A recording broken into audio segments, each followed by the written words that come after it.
We're live here. Friday night scoreboard show. John Myers, kids over there eating wings. He's off screen. Bailey Johnson. How you guys doing tonight? Man, pretty good.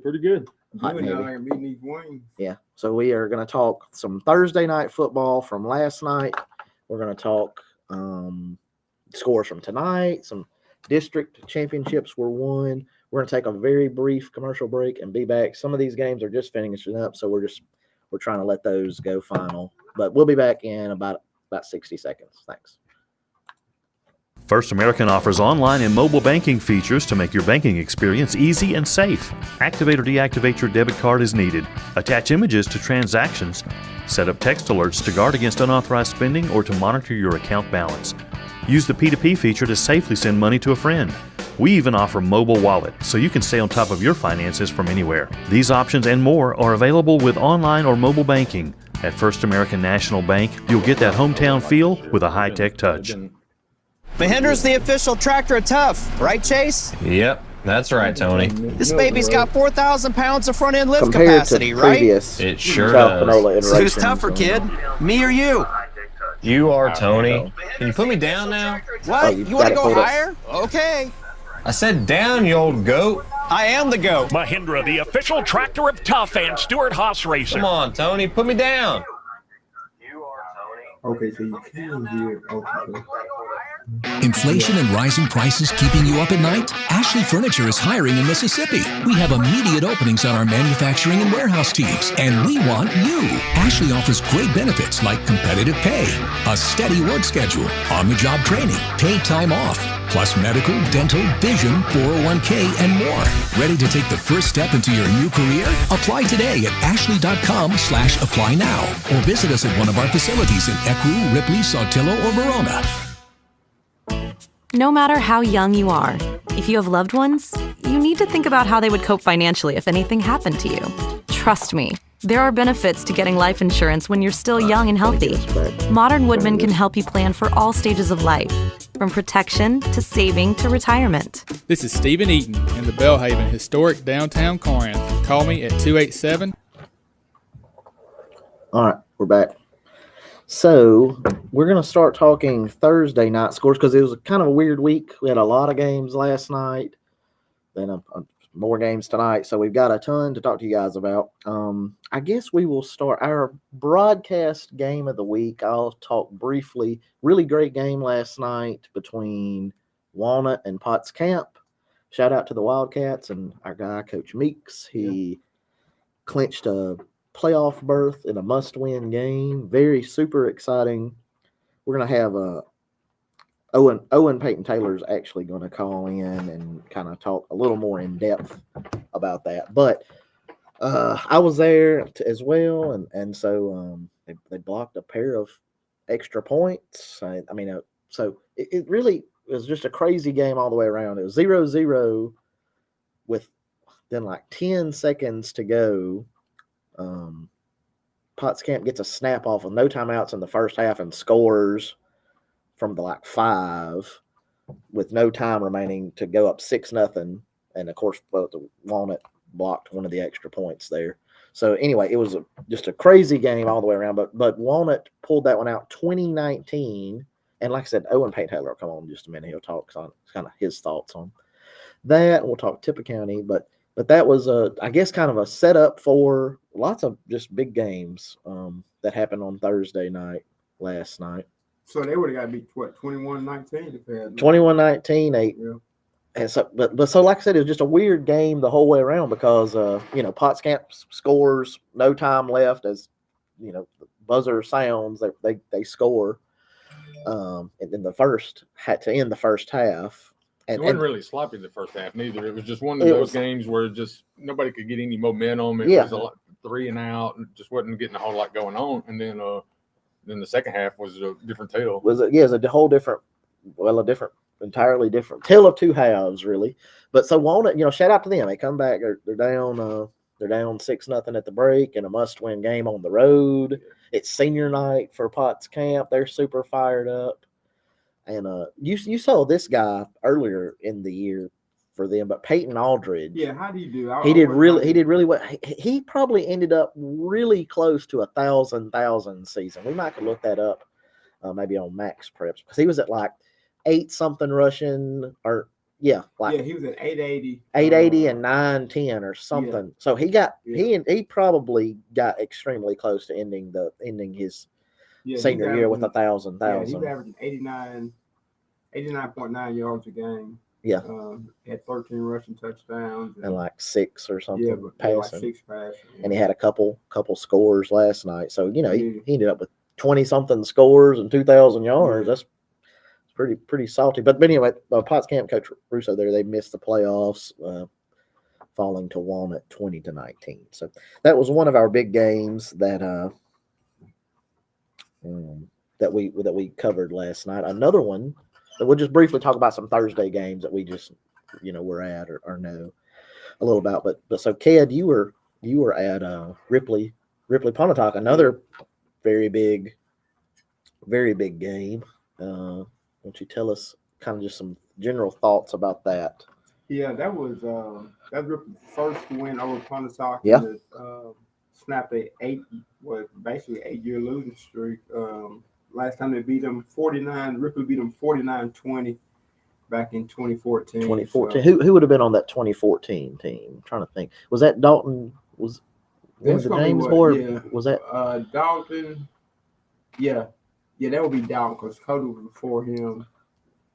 No, or was Cody the younger? Okay, I done got crossed up on which of the James boys. But anyway, they had some players kind of ran a kind of an air raid system nearly even. But Ripley got that win last night. Big game from Ty Long. Yeah, Ty. And he, I was chatting him this morning, and he came into the game, talking about he needs to be more of a playmaker, instead of a game manager. And he's got the talent to be there. He's got the talent to do that. He does. They were working on that option all year, and he does a good job with that. And I thought he was a little more motivated from last week. Fumbled on Ripley's final play. Just a good defensive play by one of Houston's defensive backs, and followed up by another. And I think Ripley would have scored on that. Yeah, they had the momentum going. They had drove inside Houston territory, but a big game by him. He had 2 rushing touchdowns in the first half, and 76 yards rushing in the first half, and had a couple touchdown passes. Had a 45-yard touchdown pass right before halftime, in which I think everybody in the stadium thought that Ripley was just going to go to the break. Yeah, I mean, when they were, thought they were going, bluff like they were going to run a play and then call timeout and punt it. But also, I talked to Michael, receiver Michael Turner, and said the thinking on that was, they thought they could beat them deep defensive over the top, yeah. And they picked a good one too, man. Ja'Kai Holmes, he's probably the fastest kid on the team. I think that was his first touchdown of the season, but he hauled in a 45-yarder and had some good blocking up front. And then Ty also said that the reasoning, to try it deep like that was like if he catches it, you score a touchdown. If it's an interception, it's just a good punt. Yeah. So, but just toss it up. Yeah, but they nominated from start to finish, earned the number 2 seed, and so they'll start at home next week, hosting Corey.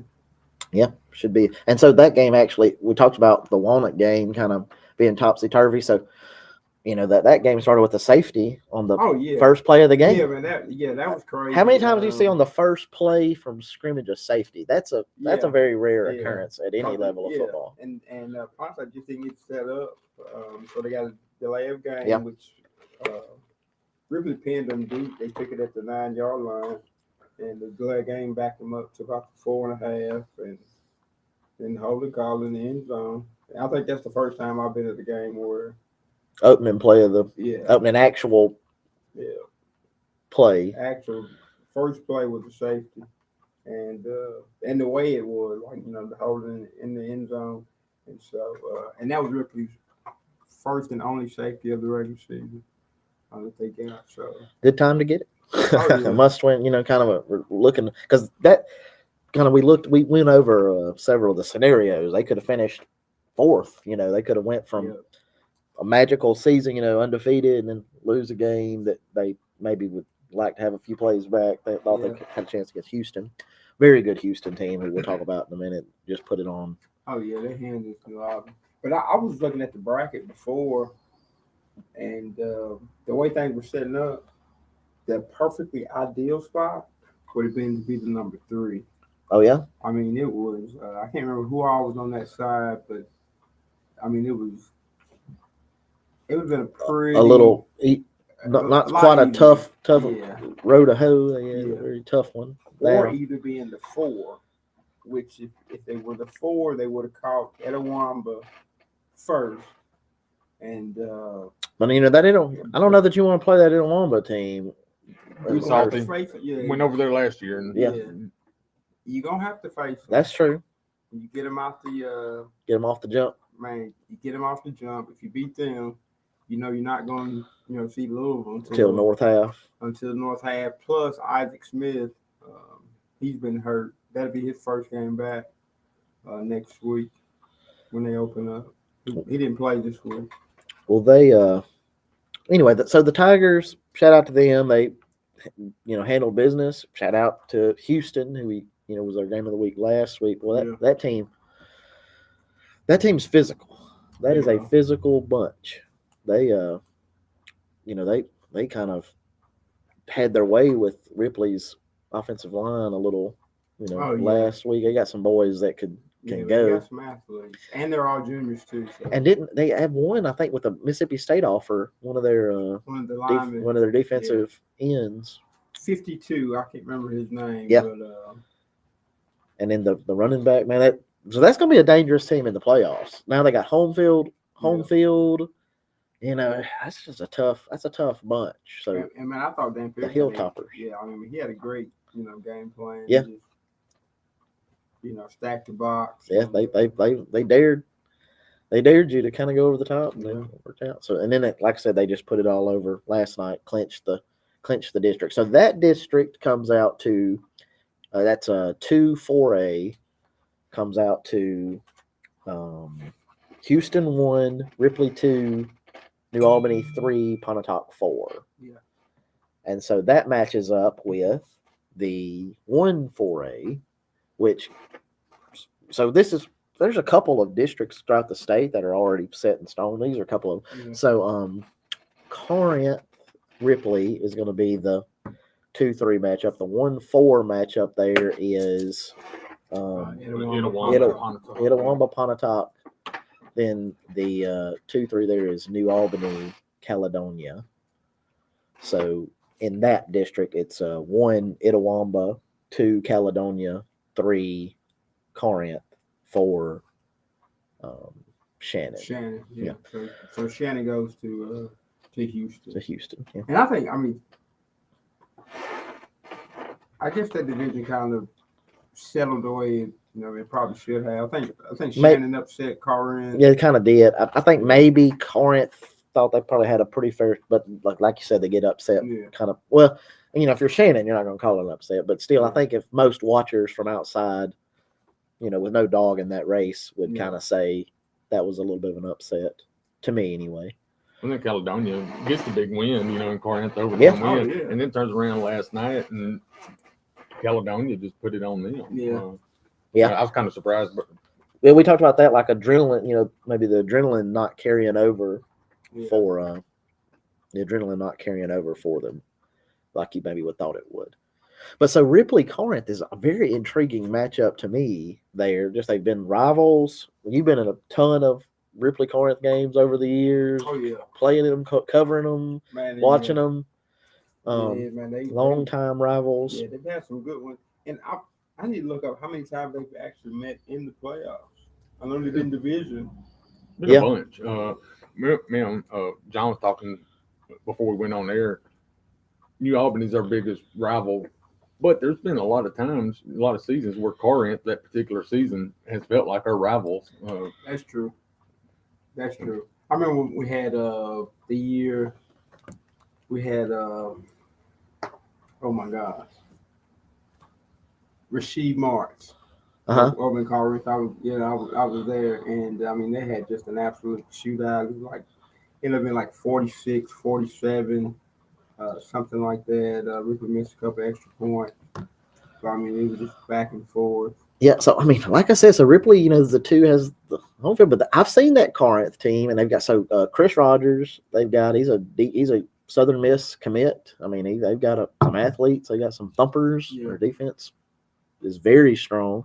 They held so here's really all you need to know about Corinth. They held an extremely good number 1 ranked team in the state, Tupelo, to 8 points in the first half earlier this year. They ended up scoring like 42, but still they held them to 8 in the first half. I mean, that defense, can play. I just pulled this up. Ripley and Corinth season history or series history.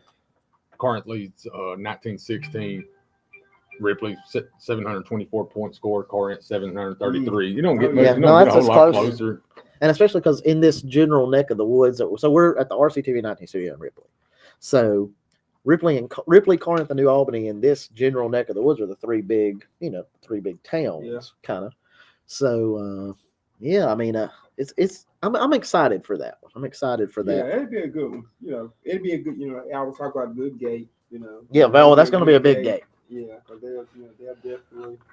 Corinth would definitely be over here, and man, that spilled over to basketball too. That's some good, basketball matchups. So, but yeah, man, I'm looking forward to getting the playoffs started.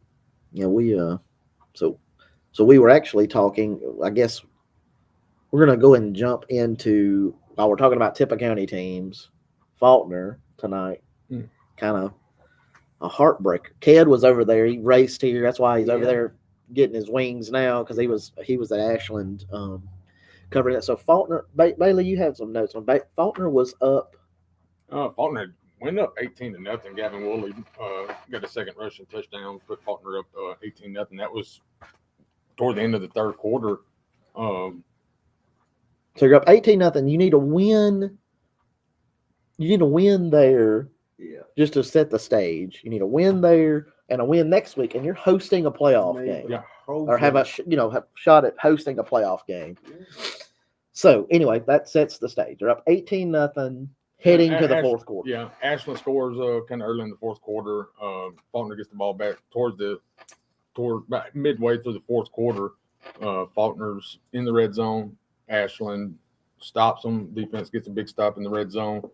3 or 4 plays later, Orlando Evans breaks it 69 yards to the house, 18-14, and then I'm not for sure what happened there at the end. That was the last I'd seen, and then I seen the final 22-18. 22-18. So I mean, I guess shout out Blue Devils because Ashland outscored Faulkner 22-0 in the fourth. So where did that?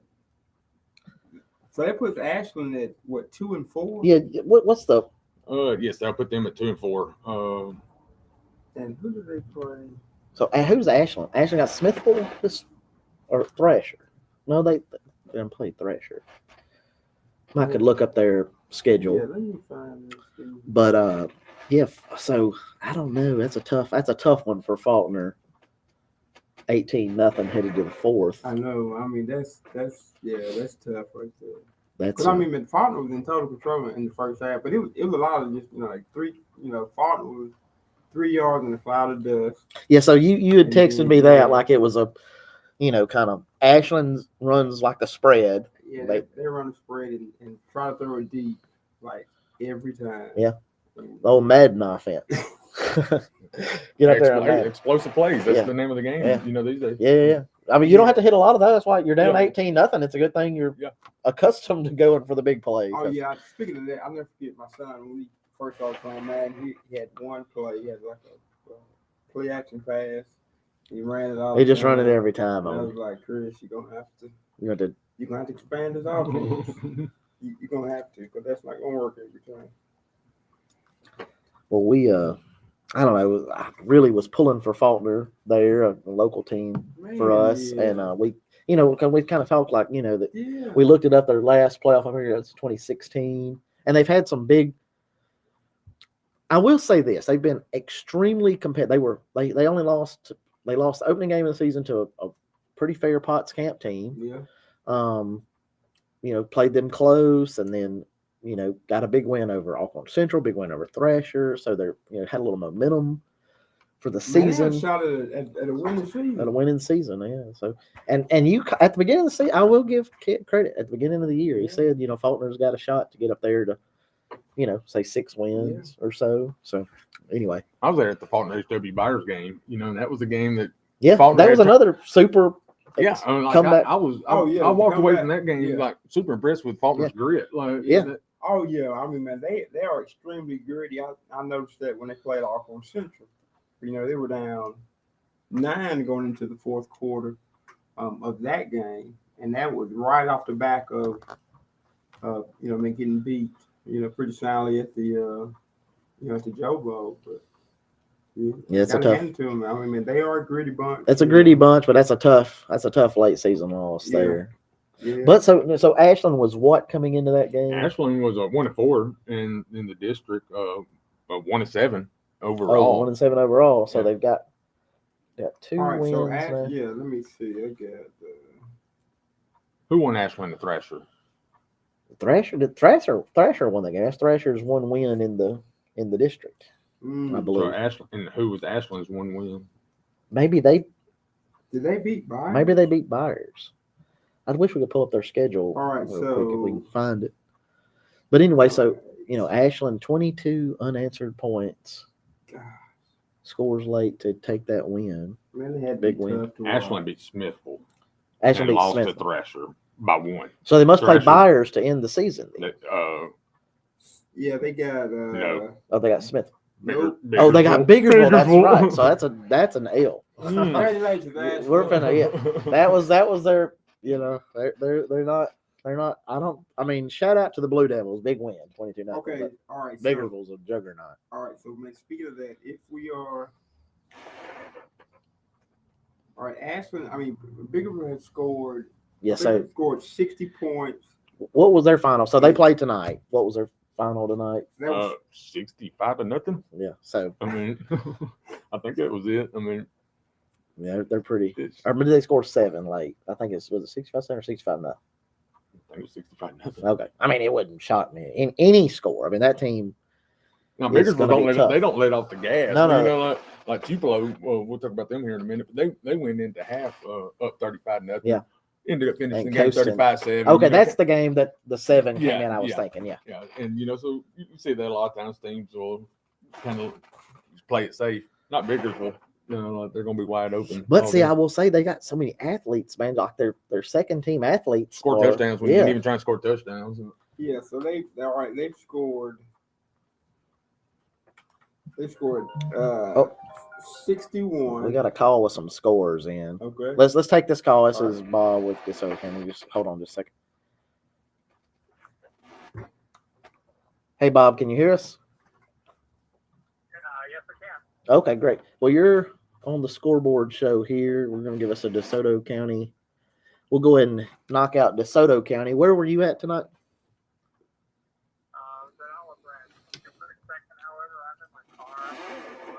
Okay.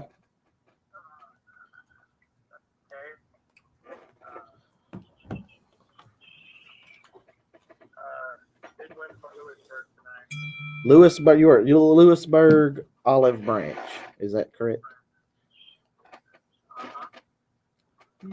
And that was a big playoff implication game, right? Yep.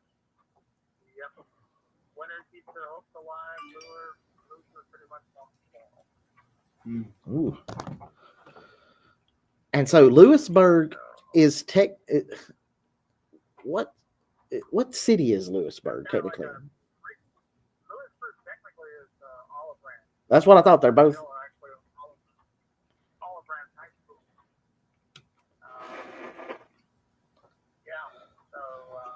Kind of a crosstown rival there. Crosstown rival. The other thing too is that they can say it for Olive Branch, but this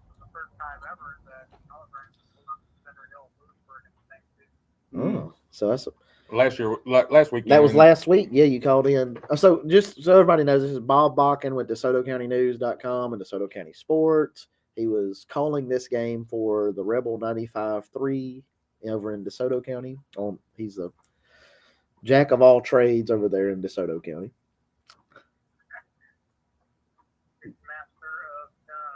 Yeah. Big win for the Patriots tonight. They beat off the branch 28-14. Spoiled the Conquistadors' homecoming game. Ooh, it's homecoming too. God, it's a triple whammy. Yeah. They had big wins here tonight.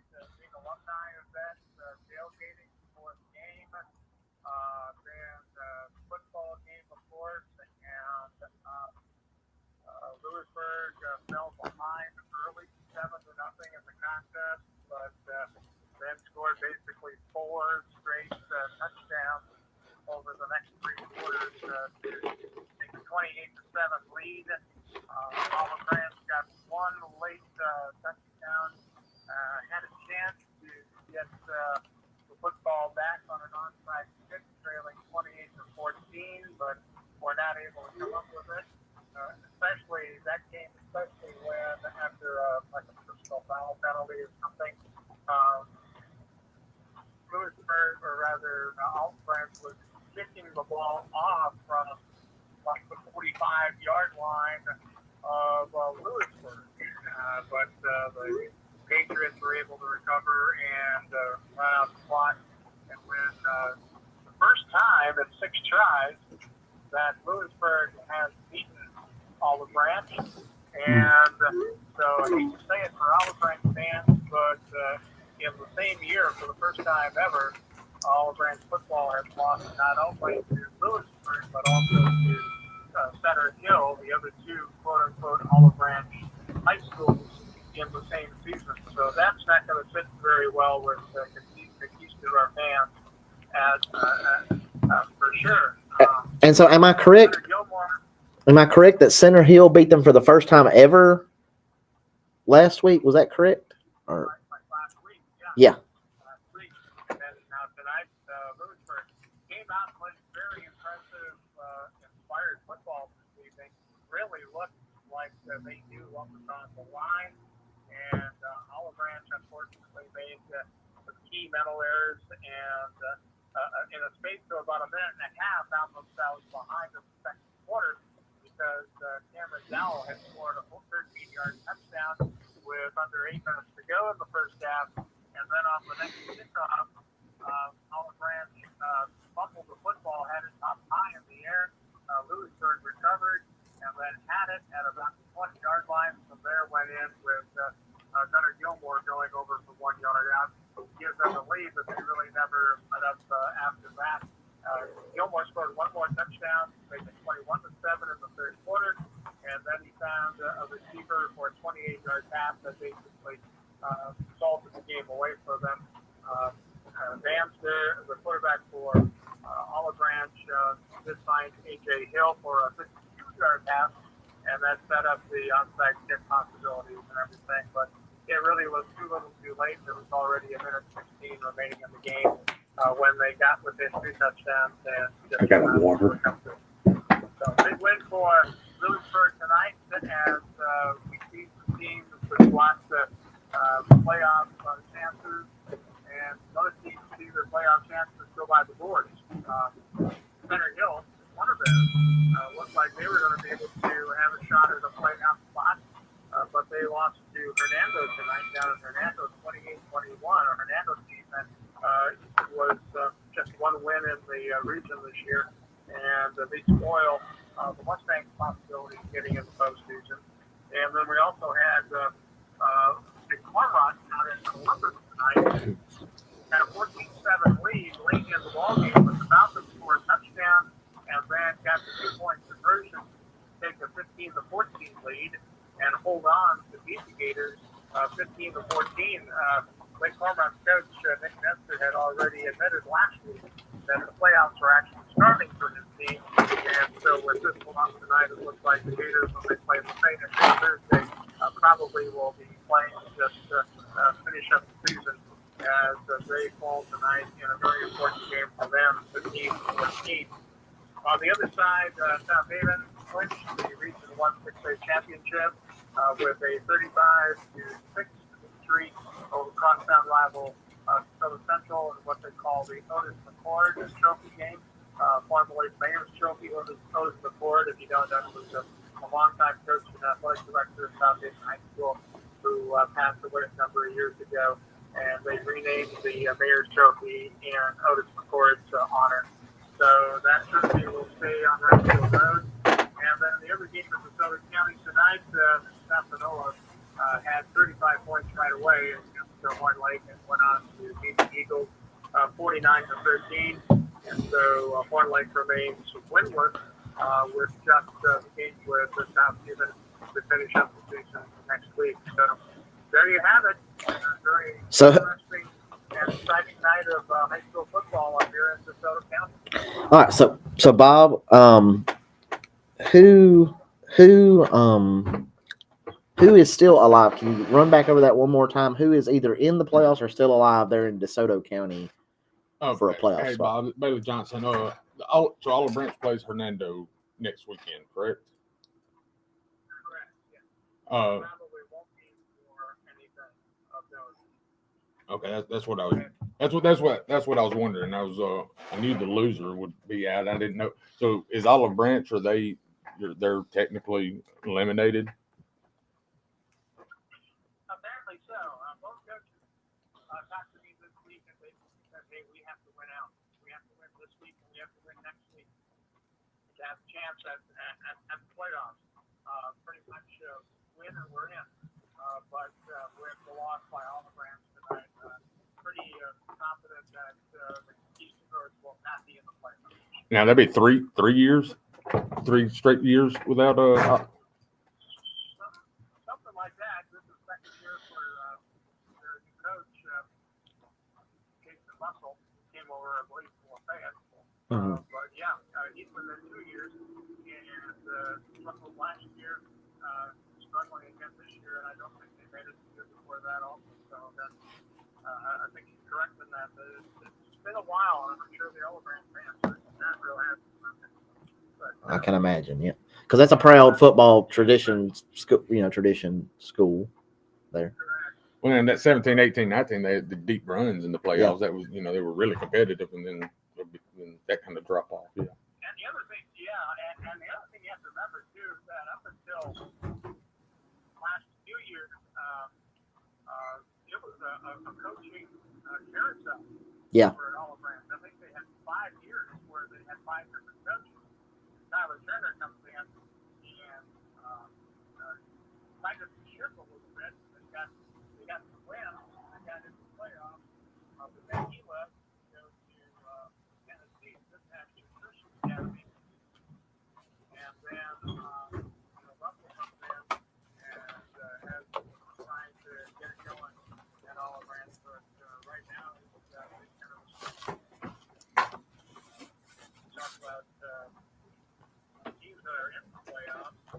I think right now we know for sure that South Haven has the regional champions. They'll have a home playoff game in the first round.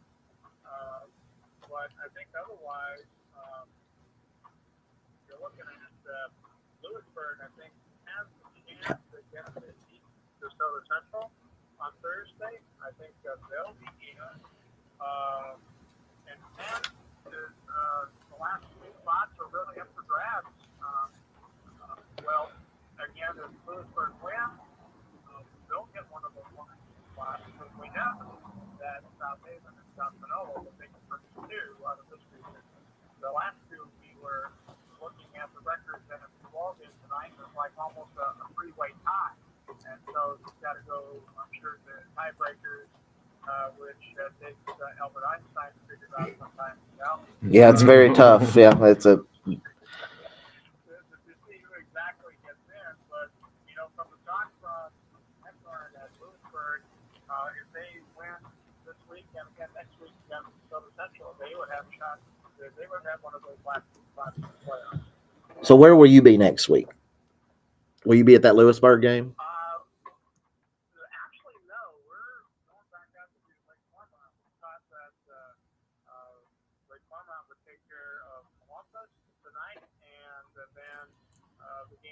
week is going to be for playoff or out. Yeah. So they have to win next week, basically.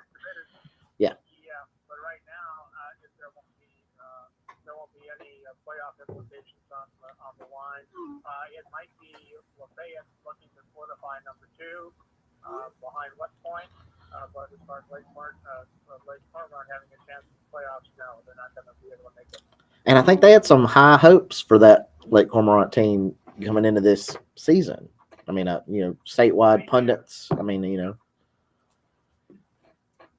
right.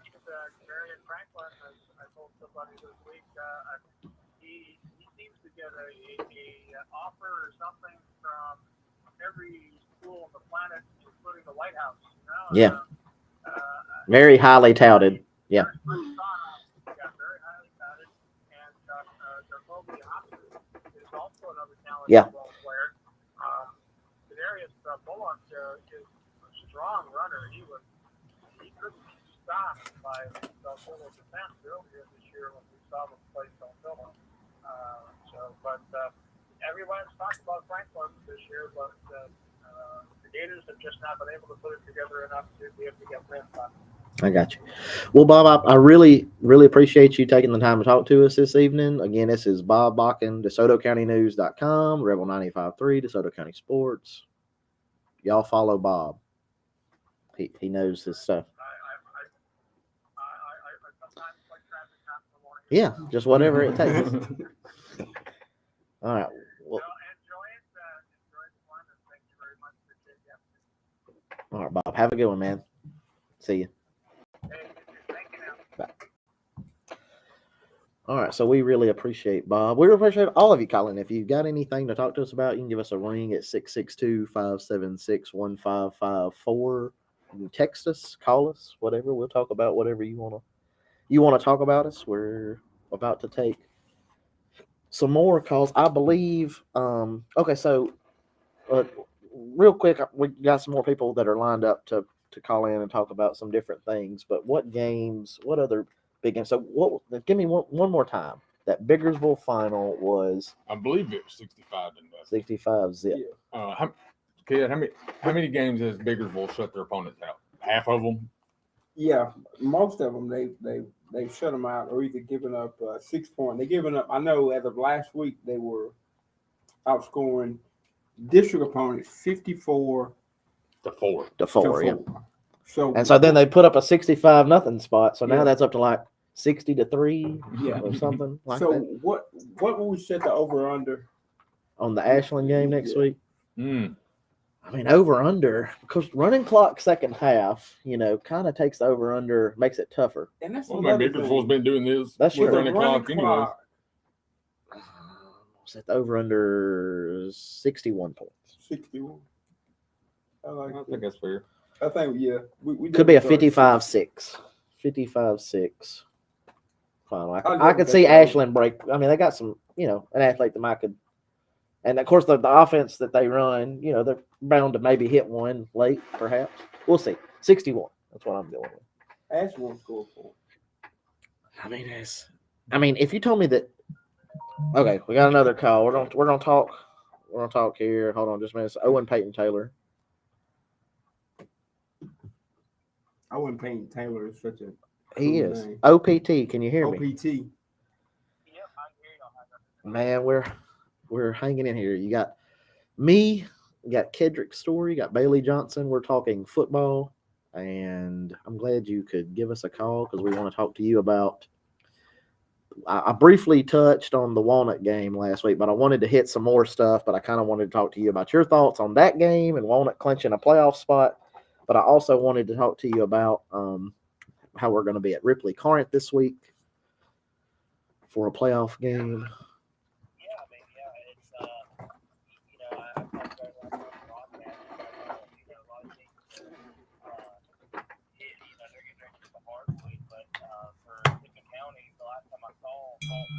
Oh, I know. They ended up. We were just talking about that. I'll go ahead and tell you. We'll repeat it. Ashland outscored Faulkner 22-0 in the fourth quarter and come back and win that game 22-18. Faulkner's up 18-0 after 3, and Faulkner.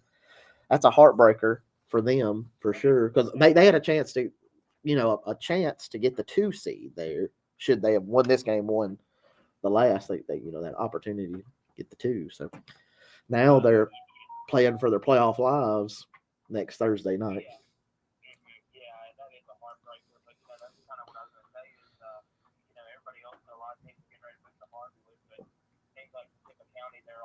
Yeah. Ripley's in at the 2. Yeah. We won it in last night with a big win over Cotton Camp, and a game that literally went down to the final second. Like you said, Faulkner had a chance tonight. Sounds like they had a heartbreaker, but they've got a chance to go win it. Walnut, they have a chance to go get a win in your scenario next week. That's right. Yeah. A lot of exciting football going on right now. Yeah, well, so we're excited. So last night, if you had to, so there's so many things. So I talked about how that, so it's just a crazy game. So Potts Camp scores on the last second. The horn goes off to end the first half, and they get a touchdown to take a 6-0 lead. The second half, though, if you had to just pinpoint one thing, I think I might know what you're going to say. But what was the difference in the second half? Oh yeah, I mean, when you look at the first half and second half, I think you ask people in Walnut, they might start referring to this game as Tyler Clifton. Yeah. Oh yeah. That's he toted the load.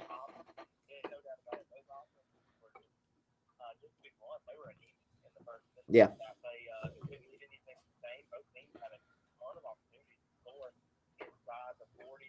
They got inside the 20, and then like you said, it took Peyton Aldridge, who's a very athletic. We talked about that, yeah. Ran around, probably ran 55 yards, and left to right before he finally found somebody in the end zone and sat down the zone. But like the second half, Walnut, we know that what Walnut wants to do, they want to be a good football team, run downhill, and Marion Gray is a fantastic back sophomore. But Hot Camp was built a little bit more for his, he does have power on him, but Marion is obviously, he likes to be able to try to get to the edge and outspeed guys. Hot Camp did a great job on the edges.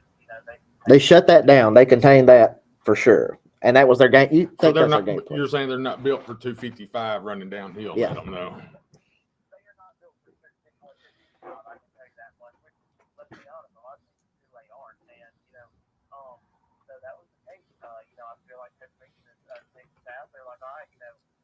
Marion's great, but they were ready for him tonight. They got a perfect game plan for us to go.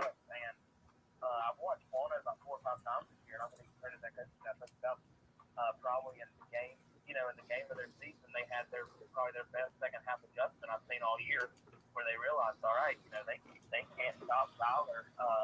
Feed the big man. 6'1", 255, Cox Camp, they were decently athletic on defense, but they wanted them bigger. And that's just really what it came down to. No knock at Fox Hamlet said they got a good football program over there. Coach Ruth great coach, but they were just bigger on the offensive line and on the running back spot, compared to the front 7. So Walnut just decided it seemed like they're like, all right, we're just single power for the stop today. The second half, it really was, unless Walnut turned the football over. They quite simply just stopped, looked, and he kept running for about 6 carries. And then C.J. Adams, another big back for them, had a nice catch out of the backfield. They run that like kind of slip a fullback out, slip a back out, H-back, whatever you want to call it, slip them out, and he caught one and scored. Yeah, they love to slip their fullback out and play action a lot, especially when they can set up the power run. They go out for him. He's been on the run, and that's really what it is. In the fourth quarter, Hot Camp was eventually sending all 11 guys, basically stacking the box of all 11 and saying, all right, Gary, you're just over the top. And so there were a couple times near the end of the game, in the second half, where Walnut was able to have some success of play action. Obviously, it nearly missed them in the butt going play action. Big third down play there late. Big third down play, yeah. They go for the play action. They try to get Jackson rolling out to find a target. Credit the left end of Fox Camp. He just rushed off the edge, never got over the play.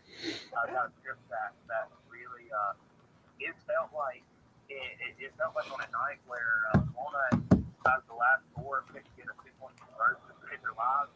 It really felt like, oh man, they're about to go down score. We're going to go to overtime, and a lot of people, it's just well known that if you're at home and you go to overtime, it usually favors the home team very, very well. But credit to one at special teams, besides Clifton, they were the key of the night.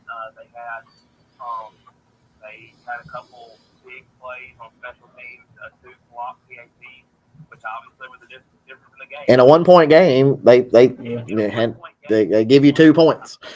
One of them ties it, one of them turned to wins it, one at home. But credit to that special team unit, they were ready. They rushed very well. They again, I think it was kind of the same thing. It was never anybody coming off the edge. It was kind of the middle. I think it was one that realized that we think we're stronger than they are to point us back. So we're just gonna bull rush in the middle of the field, and we're just gonna try to flip through and push our way through and put some pressure on the kick. And one of the kicks they tried to block. The other, I think, the last one, they did obviously get a hand on it, but I think it was just straight up and rush.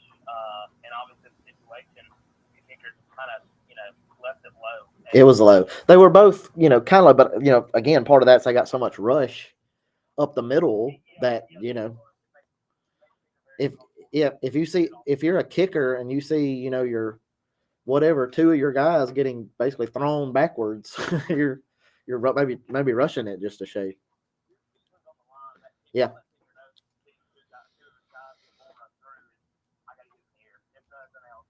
Yeah.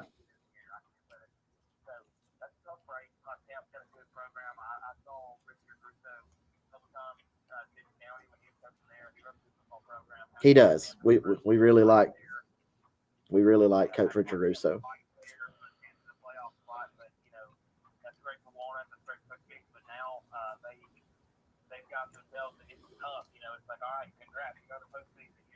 And it's a quick turnaround. It's a there's no. Yeah.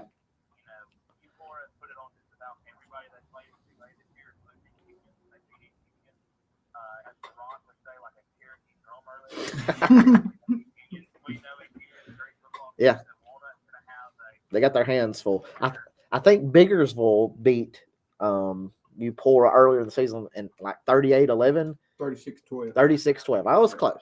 36-12.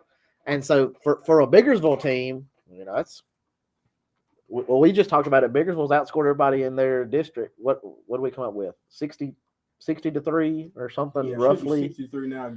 It's 54-4. 54-4. So last week, and then they beat one tonight 65-0. So if you play Biggersville to 34-12, you're a pretty solid team. Yeah, I mean, you got to think about this. I mean, this is a Biggersville team that I saw Walnut play earlier this year.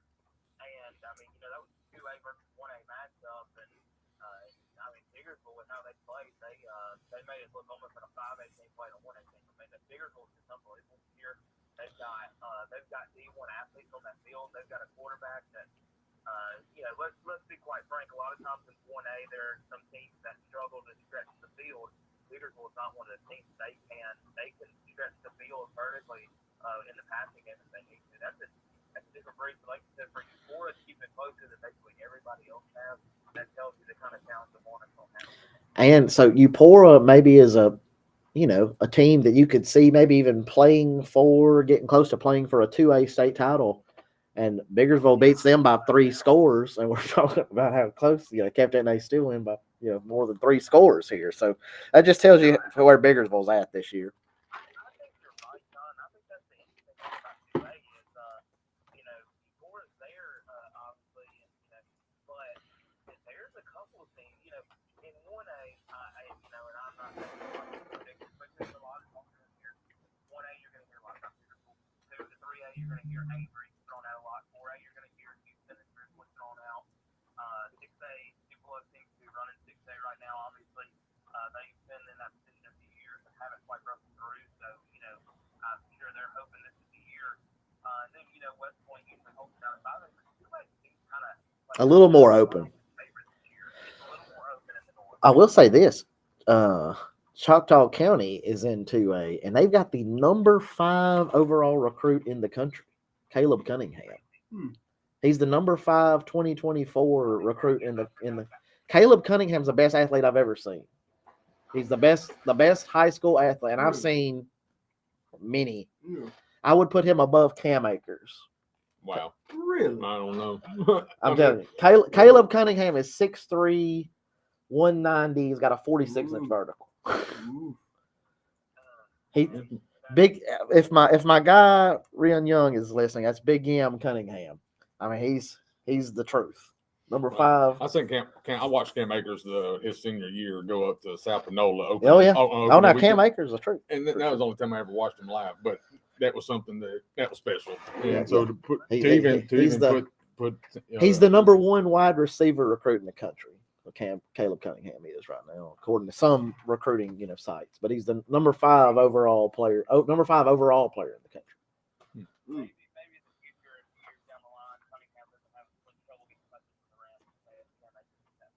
Yeah, that's true. Yeah, I don't know what that is with Cam and around.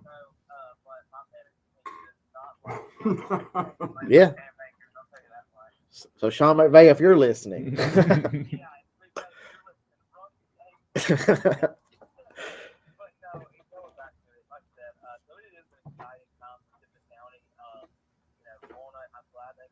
Yeah, I mean, once you get their goal going in this season, they missed the playoffs last year. Their goal was to get into the playoffs, and once you get in the playoffs, anything can happen. So they're showing up.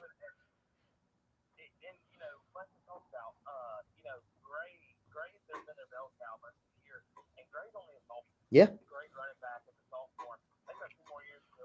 Oh, and Zyler Clifton's just a junior, so I mean they bring him back. Yeah, he's a junior. Drew's a junior. He's a junior. He's a junior. Yeah, he's a junior.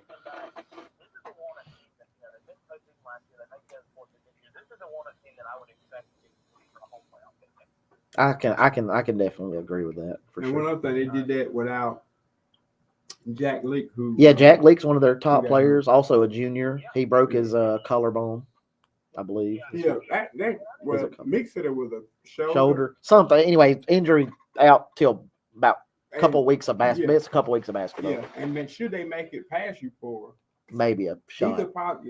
Yeah, Mark Rowell was on last week, and he said about 3 weeks. Yeah, and so if they make it past you for. And that's the thing that's going to be over to Walnut. We have seen them later in the year go a little bit in passive situations. That 5 wide, they put Gray in motion, and they try to get him running ahead of steam, and it's had some success for him. But last night you could tell that without Jack Lee, he's one of the guys that counted to try to stretch the field over a couple times this year. That it hurts us. It does, especially a very physical running team like Walnut is. You got to have a couple of somebody to try to stretch the field a little, or like you said, teams are just going to put 10 in the box and be like, "Here we go." I watched the game last night, and great job, Owen, on the game. But Potts Camp didn't have an answer though. They were bringing putting 8 men in the box, and Clifton was 4, 5, 6.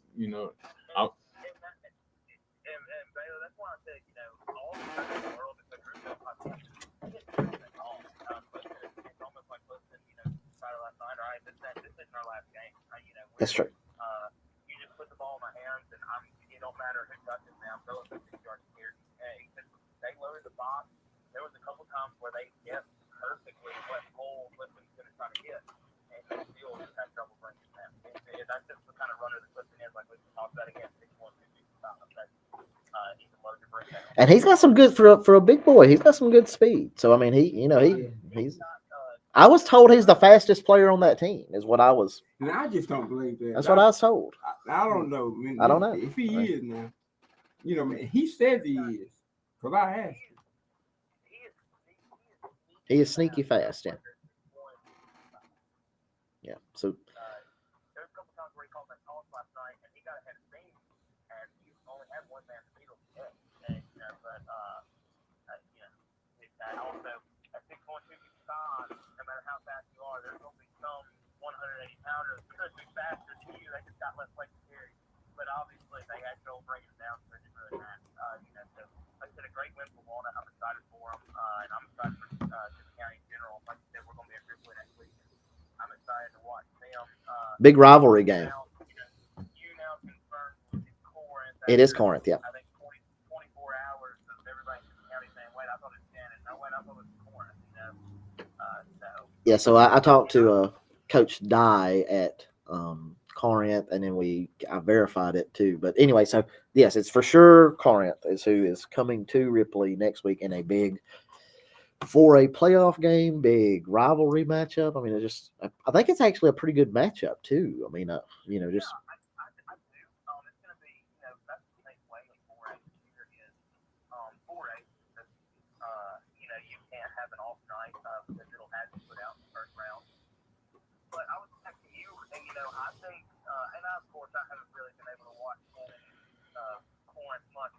Highlight, but if I, just going off the past couple years, I think that honestly, I think Corinth has a chance to be maybe a slightly better matchup for Ripley than Shannon does.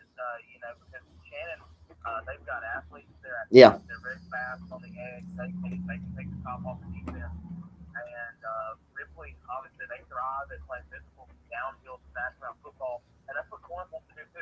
They can't years ago off the wing tee, just saying, hey, we're going to be more physical than you. So I think that plays into a Ripley defense that's been so good against the run this year. So I'm excited to see. I'm excited to see that matchup. Like I said, I think it's going to be a really good one. I think it's going to be two teams that, quite frankly, they're going to walk in and say, all right, we're the more physical football team. Let's prove it. And I think both of them are going to think that coming into this game. I think they both think they're the more physical team.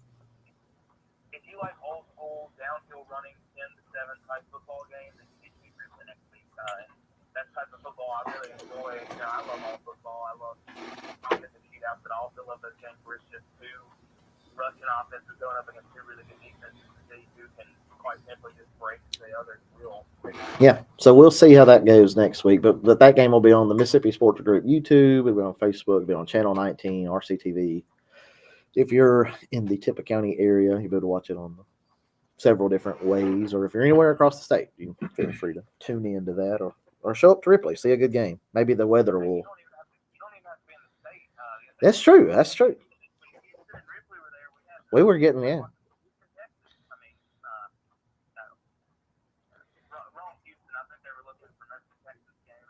They come across Houston. But, yeah, we did have several people coming on there. They're in Houston, Texas watching.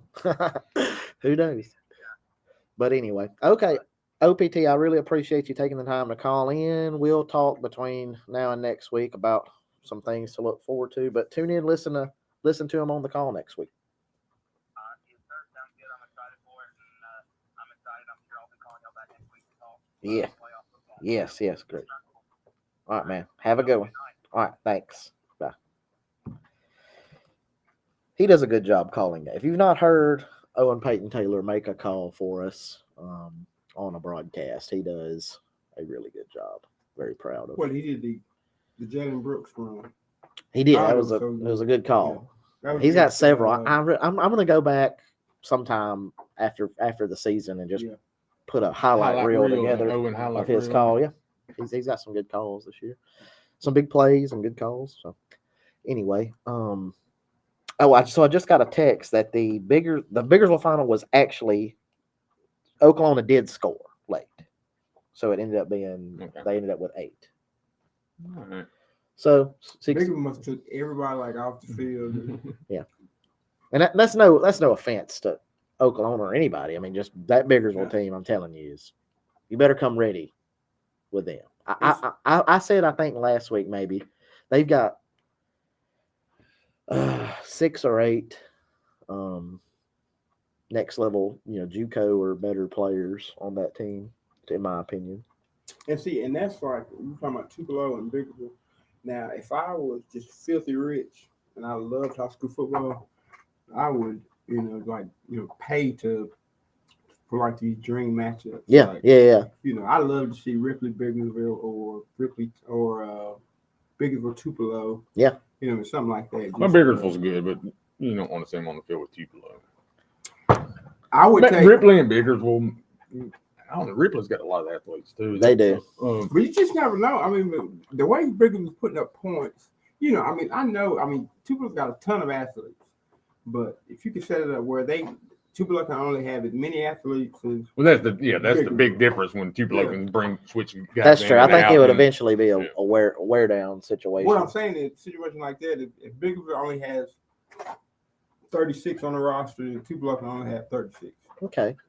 Bring your best 36. Does Biggersville get to pick Tupelo's 36? I will say this. Biggersville's starting 22, their offense and defense, just their starting 22, is as good or close to as good as anybody I've seen this year. I mean, they're stout. All right. I'm getting a call here. Let's see what we got. This is the Mississippi Sports Group call-in show. How can I help you this evening? Hey, man. Hey, Coach Hoots? Yeah. Hey, what's going on? How are you? Man, we're just talking football. Talking some 4A footballs, 3A football, a little bit of everything. I appreciate you taking the time to call in and talk to us for a second this evening. You pretty successful season this year. Congratulations on wrapping up y'all's district. So y'all will play Pontotoc. That's who y'all will head into next weekend, right? That's right. Yeah, we got all that finalized. I guess our whole practice finalized last night. Yeah. We'll play Pontotoc next week, so it'll be at home. Are you at? So we've got, just so everybody knows. I mean, they may not know who we're talking to here. So go ahead, Ben. This is Coach Hoots, Clint Hoots, from Itawamba, IAHS. Second winning as coach in IEHS. Oh yeah. So he's done his homework over here. Are y'all expecting y'all are expecting that Isaac back this weekend, right? Yeah, he will be. He'll be clear to play. He probably could have gone last night. That's the way the fans on the concussion protocol. We're going to rush back. So, but he'll be back tomorrow night ready to go. I think he brought he had a special guest come over there to Fulton, didn't he? He did. Got to meet Coach Lee yesterday. He watched the first half of the game, and it was good stuff. I thought that was a pretty awesome gesture. With Isaac not even playing in the game, and for him to still come over there, thought that was pretty cool. He did. We had Isaiah Aldridge, left tackle, today. See him a little bit, and then our quarterback Ty Davis. We wanted to watch him a little bit. He's got a couple more guys undersized that have gone to camp down there, kind of on their radar. So it was awesome to get to meet him, and it's not too often you look down there and there's a college football Hall of Fame standing down there and watching the game. So it was a pretty big deal. So. Awesome. Pontotoc this weekend. Y'all played them earlier this year. How going into this this playoff? Okay, so y'all kind of handled them earlier in the season. Is that? I know you're going into the playoffs. It's not what you would call a trap game, but is that? How do you handle your players going into a big game after you've seen this team earlier this year and got a big win? Yeah. Well, it is my game. You look at it and you definitely don't want to in the playoffs. Can't afford to have a bad night. We brought our kids in today and we talked to them. We had a team meeting on it. You can't have a bad night. You're not allowed an off night to play off. Boy, it's grind, man. It's 5 weeks to get to where you want to get to, and each week you got to be at your best. There's no slip up. There's no, we didn't play good. We got next week that you don't. And I'll say this in any sport you play, it is really hard to be teams wise the same here. It's hard to prepare. It's hard. They've been on the field with you for 4 quarters already. So you've got to go in better than you work. You got to go in and execute at a high level. It's something we've been preaching to our kids all year long. It's not necessarily what we're going to play against. It's not necessarily the other team. It's about us executing at the highest level. We're supposed to execute and preparing all week. To execute. That's something our guys have bought into is the preparation to get into the game. We've executed, and that's. Oh no, my phone just cut out. Let me call him back.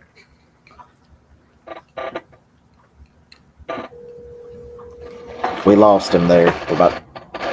Yeah, we lost there. I don't know if it was my phone, yours, but either way, these AT&T phones are hard to say. But anyway, so yeah, just execution. You were talking about how your players are just bought into executing. Yeah, they have, and then like I said, it's a thing. It's not. We got to focus on our end of making sure that we're executing at a high level.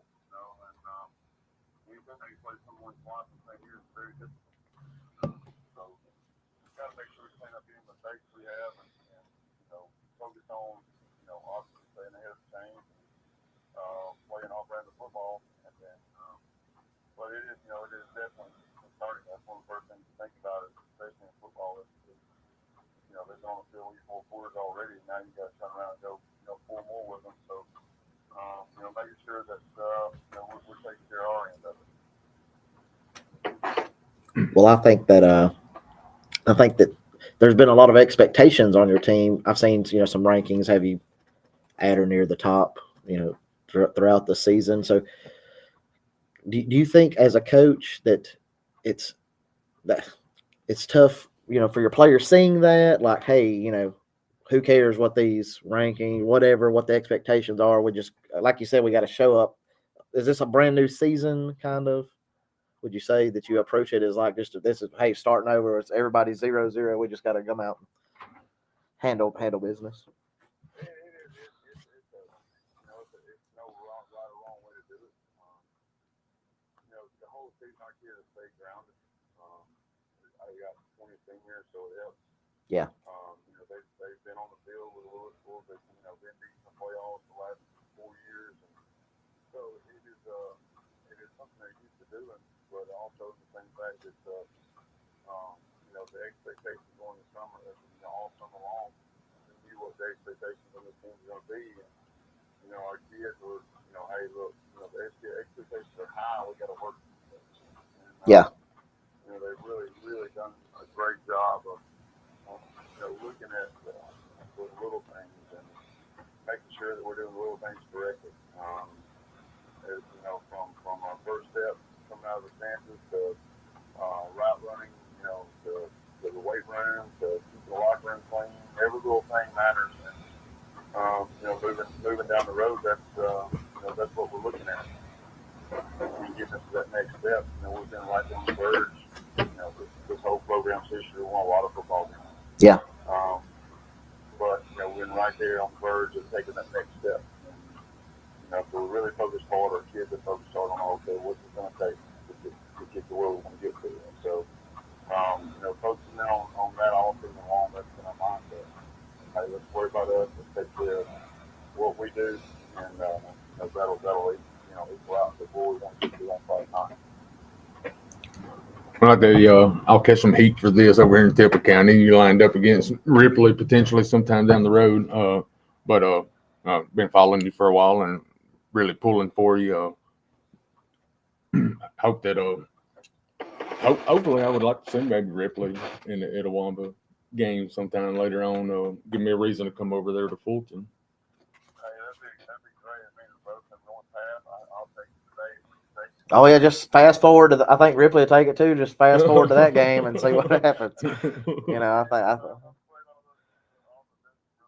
Yeah, those at Louisville team. I've seen some. They got a really good bunch. Like you said, 4A is a grind, man. It's just so tough to predict anything. I was not Pontotoc. I mean, Pontotoc's got some explosive players. Pontotoc come out and put up 35 points. Yeah.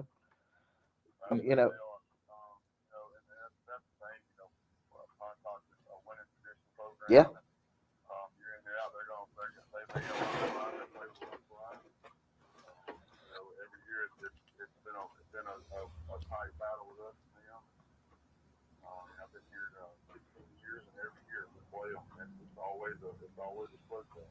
You know, you look across the board at it. You've got Ripley on those lines. You've got those guys playing really, really well and have all year long. You got Houston sitting over there that Coach Ben's here, and you know, I know what kind of coach he's going to do and how he's going to do it. You know, those guys are going to play your tail off. And, you got sitting down there in that other division with Louisville and Clarksdale right there. You know, the ones out of that division. West Lauderdale. Yeah. Oh, yeah. Power. Clarksdale sitting down there. Another team out of that division down there in Eastern sitting in the first seat. But plenty of talent enough to take anybody any night. So it's definitely a grueling deal. It's a grind. There's a lot of good football teams in the playoffs in 4A this year for sure. Yeah, definitely. And then you got I guess, assuming you can even get to this level, with the there's 4A even in the South. I mean, just several, like you said, there's several teams throughout the state that, and I think we mentioned this earlier, but 4A might even be one of the harder ones to predict. As far as what's going to happen, from here out, it just looks like a tough. I'd hate to have to pick who's playing for North Half in 4A.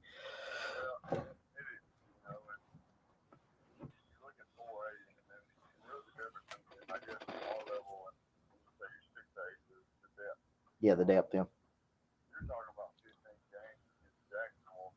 The next 4 weeks all depends on how healthy everybody yeah. plays. And you get the wrong person hurt, you get the wrong ankle tweak, they're playing 65%, and they're having to play because they're back up to freshman. It gets a little iffy and figuring out who goes where. And that's another huge part of staying healthy for 5 weeks.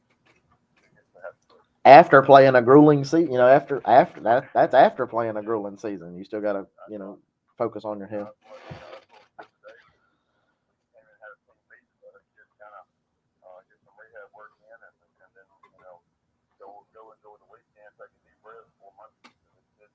Yeah, it's upon us.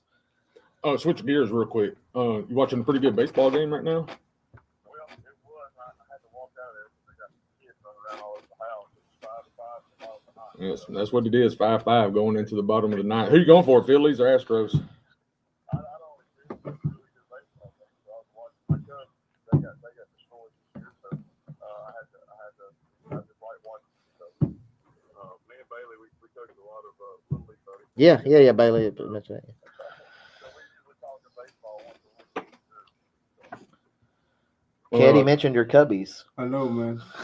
Kendrick Story over here with us. He's a Cubs fan. Yeah, but feel your pain, Coach. It's been a rough one. I do think most of the country is pulling for the Phillies. Well, yeah. I mean, I like the Phillies. One, I still think the whole cheating thing with the Astros, it still kind of tarnished my image with them a little bit. But like Bryce Harper, he's had haters for so long. He has, and I've never really been one of those that hated on Bryce Harper. But to watch him hit that home run.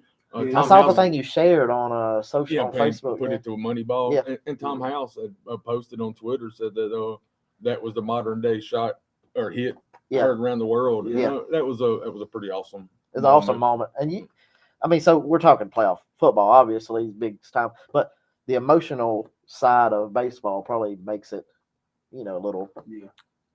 It's hard to replicate in other sports. I wouldn't mind seeing Dusty Baker. Well, and Coach Hoots, he's not big on bat flips, but I bet he would have threw that bat out the stadium if he hit that shot. Toss it. Well, Coach, I appreciate you calling in and good luck the rest some time and good luck and hopefully we'll get to touch base. Yeah, maybe we'll get to touch base again after your first round game.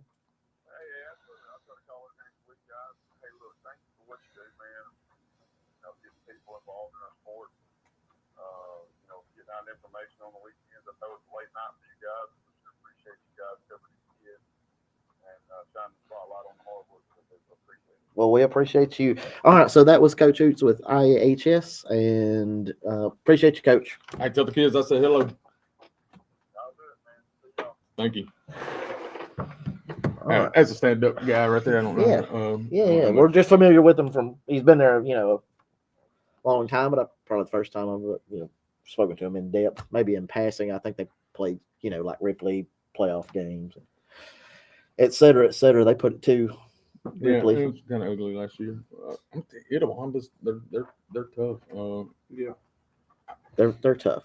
Louisville's tough. I mean, like you said, man, 4A this year. I mean, that Houston team. Well, look, we talked about Biggersville. That we've talked the last couple of weeks. We've talked about them having D1 talent. Itawamba's lined up with them too. Yeah. Well, the Autry kid who's came in this year for them from TCPS transferred. And actually, they got a couple of TCPS transfers. They got Lath Holiday. Also transferred in. He's a big time defensive back. He's committed to play baseball at Northeast Mississippi Community College, but he can play some football too. His brother's a big 2-sport athlete as well, Kai. So anyway, they've got some talent on that team, and like you said, Isaac, one of the top. Well, actually, Dylan Barnes had said that Isaac's one of the best, and actually he said he's the best high school football athlete he's ever seen, and he played at Walnut with Shaquille Perry and some of those that were tremendous. Well, yeah, man, I've talked to Coach Hoots about him even a couple of years ago, yeah. And what Coach kept raving about was the off the field stuff. I've heard he's a good kid. Yeah, I've heard it a couple times. Somebody I listened somewhere either on the sideline or a radio calling show. They were talking about meeting him, and they were talking about just how good a kid he was. Yeah, so that's great. You love to see it when it's a good kid, getting the spotlight. He's very highly ranked, highly recruited kid that's got offers from several SEC programs. I've called Coach Hoots before, and he wouldn't answer. He'd call me back, and he'd say, "Sorry, I was on the phone with Fuente. Sorry, I was on the phone with Malzahn." So yeah, they're calling. All right. So I think the week they played Ripley and Jamboree, he had just got back from Notre Dame. Or no, the week they played New Albany. New Albany. He just got back from Notre Dame. I think you remember. I remember you telling me that. I believe. All right, so let's do. We got here. It's past 11 o'clock. Let's talk about some scores from tonight. Just kind of a rundown of what we saw. Bailey, I know you were looking at some big scores. I think we've mentioned Tupelo a little bit tonight. So they got a big win, and they had Tupelo's kind of not quite on the same level as Biggersville, but I mean they've outscored their opponents 349 to 53. Talking about Tupelo? Yeah, and that's in a tough 6A, man. And they've shut out. They've shut out 4 teams now. Clinton tonight was able to get. Did they score? They a fumble recovery. So Tupelo's defense still hasn't given up a touchdown in Tupelo this year. Yeah, they're 100. They've outscored them because I heard that stat. 193 to nothing. Yeah, so their defense still hasn't given up a touchdown. The Clinton did get on the board late, but that was with like I said, a fumble recovery. We said it last week. That Tupelo team is just, and especially in a very tough 6A, man. That's just super impressive. That the scoring differential for them. I know somebody going to mention. You can talk about Lake Cormorant. Yeah. Now I think Austin Wyndham coaches at Lake Cormorant because is that not where they got the defensive end and the they got defensive end and a defensive back. Is all over yeah. They've got several. Well, like I said, man, they had some high hopes for that. Yeah. Lake Cormorant team. Yeah, but Archer Wyndham, who played quarterback at Faulkner. Yeah, he's coaching over there. Yeah, man, he's coaching at Lake Cormorant. He was a good quarterback. Good quarterback. All right, Tupelo's win over Clinton. That did clinch their division. District, first time since 2007, I think. And that's something like with Tupelo, always the what do you say? Always a bridesmaid, never the bride. I mean, they're right there at it, but 15 years. You got Madison Central and Clinton. Oh yeah, they're in a tough. They're in a very tough. Oxford's in that region, and they're moving up to 7A. Well, of course, Tupelo is the biggest school in the state, but they're moving up to going to 7 classifications So they're from the numbers that I saw, they're still the largest team in the state. But now DeSoto Central's nipping at their heels. I think in the next time they reclassify, DeSoto Central will be the biggest school in the state. They just Those DeSoto County yeah. just explode. Oh yeah, because like they had however many, all except for Lake Cormorant were 6A schools. Now they're going to have half of them wasn't even schools. Oh yeah, when we were in school, not that long, or even way after that. I mean, some of these schools are less than 10 years old. Yeah, Lewisburg probably not. Maybe 10 years old. Yeah, DeSoto Central. When Lewisburg came around, and Horn. I remember Horn Lake was 3A. Well, let me tell y'all this story. And now they're 6A. So DeSoto Central became a school in 2000, I think in 2003. They didn't know what to do with them because they only had 9th and 10th grade. Yeah. So they put them in 1A. But they got like, you look over there, they got like, 73 kids. Yeah, 73 kids. And they come and play Faulkner, and we've got like 18. We got 18 players. That's no joke. That's not even I'm not even exaggerating that. But my brother, Sam, he was on there. They put a beating on DeSoto Central. Them boys, it was like maybe their first year of being in high school, but they put them in 1A just because they're like, yeah, we know you're like one of the biggest schools in the state, but we'll put you in 1A. I think when they went, but they took a beating, 1A to 5, yeah, like 5A like the next year, yeah. But anyway, so they were just 9th and 10th graders, and they took one that night to like one of the smallest schools in the state. They were at Faulkner. They came to Faulkner. I've seen all the kids on Faulkner sideline. Yeah, like 18 kids. That's no. They didn't even have enough to play full scrimmages. They had 18 players. 707. Yeah, a bunch of 707. But anyway, so what other Oxford in that same region, they got a win over Grenada that prevented them from having to lose the season. Put Oxford. Oxford? Yeah, they put Oxford at 5-5. Oxford won over Grenada. Had they lost, that would have been like their first losing season. In, a minute. I don't know, a while. Yeah. Brandon and Northwest Rankin was one of the big games this weekend. Brandon had jumped out 20-0. Northwest Rankin ended up coming back, making it 28-28. Now, Brandon did win, I think 36-28. I think that 6A Region 3, they went into the night for a 4-way tie for first. Try to figure that out. Yeah, the math's got to start mathing at some point in time. There was several even Region 4 6A 3-way tie. Is that Ocean? The Ocean Springs go for Ocean Springs we go for 58-33. That Ocean Springs team's stout. Yeah. There's some really good teams there too. Trying to see if Bay Springs beat Taylorsville 36-20. That gives them they win their district. And that Bay Springs they won last year too. They did. That Bay Springs team is, I mean, if you just twist my arm and ask me like who's going to meet for the state title there, I would say Bay Springs comes out. They're Max Preps has them ranked number one. And I think most do. I'd say them and Biggerville 1-2. Could be an epic battle. That'd be pretty good. If they both get there. That's about it. Mantachie beat Booneville 28-21. I wonder when the last time Mantachie beat Booneville is. I don't know. I bet that's been a minute. Now, where's Mantachie at? And so Kossuth has already wrapped up. Shout out to the Aggies. They wrapped up that district last week. Now, so Mantachie, is this 6-2-2 is what I have the record as. Is that correct? Well, that's not correct. I don't know. I don't know what the two. Okay, Mantachie is. Unless there were two. No. 2A or 3A? No, they're 3A. Then there were Kossuth, Water Valley. Yeah. So Kossuth 1, Water Valley 2. Mantachie 3, Booneville 4.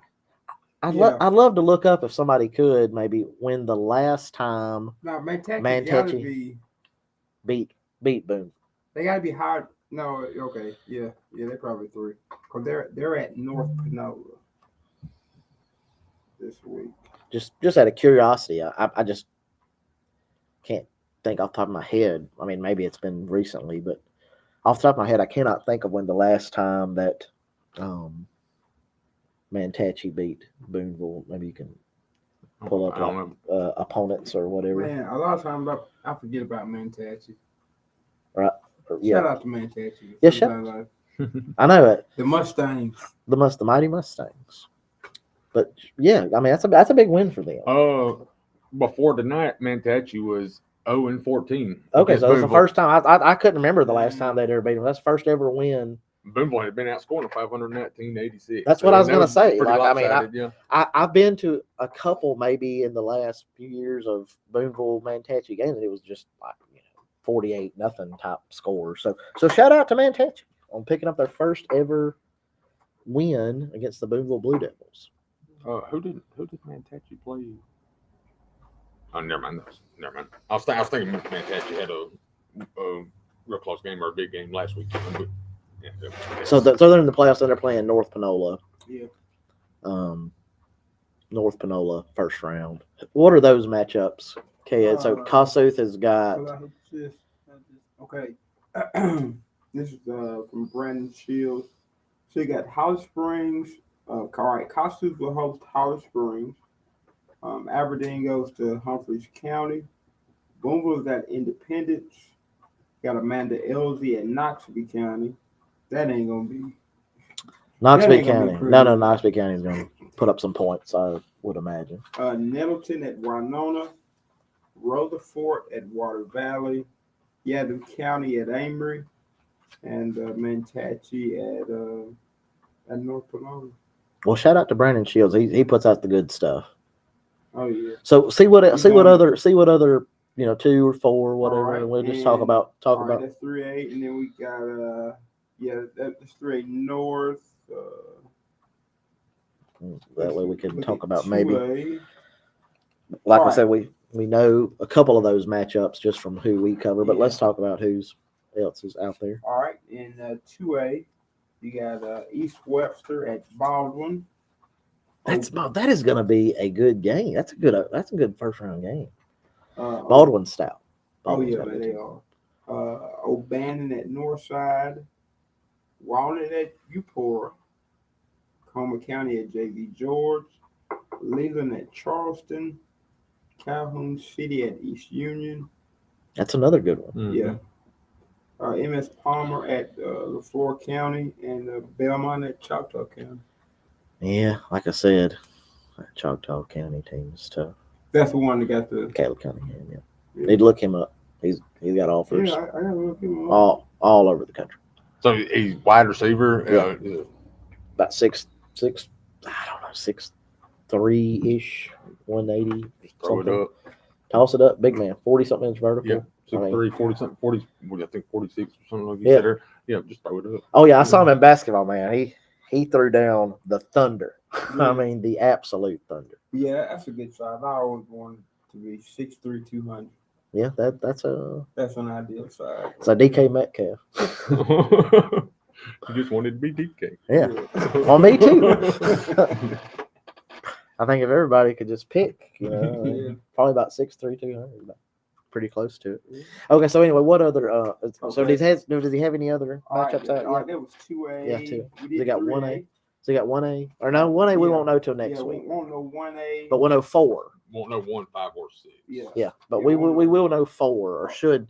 But all right. Yeah. Well, actually, no. 4 had some games tonight that got moved from Thursday to Friday for whatever reason. So it may not have 4. He does have 4. Yeah. Now, according to Brandon Shields, you got Pontotoc at Etowamba, which we just talked. Yeah. Cardiesco at Senatobia, and that was a little shocking to me. Clarksdale beating Senatobia 27-20 to take that district. Yeah, take that district. Shannon at Houston, Gentry at West Lauderdale, Choctaw Central at Clarksdale, New Albany at Caledonia, Greenwood at Louisville, and Corinth at Ripley. To me, the 2 best matchups out of there are the Corinth Ripley game and the New Albany Caledonia game. I'm going to call this. I'm thinking New Albany goes on the road, gets a win there. Caledonia, I think the Bulldogs got the chance to go on the road and get that win. I just can't. That's Like you said, you saw shocking. it was because you saw New Albany a little bit earlier against a really good, Etowah team. Yeah.